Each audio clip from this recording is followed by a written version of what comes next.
పశ్చిమ గోదావరి జిల్లాలో 2,58,000 ఎకరాలకి సాగునీరు అందే పరిస్థితి ఉండేది.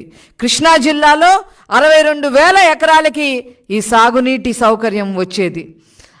అదేవిధంగా ఆయకట్టు స్థిరీకరణ 23 లక్షల ఎకరాలకి ఆయకట్టు స్థిరీకరణ అయ్యేది.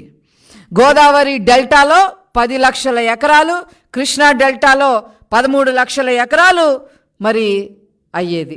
తాగునీటి సౌకర్యం 4 జిల్లాల్లో, ఉత్తరాంధ్రలో 48 మండలాల్లో 550 గ్రామాలకి సాగునీటి అందే సౌకర్యం ఉండేది.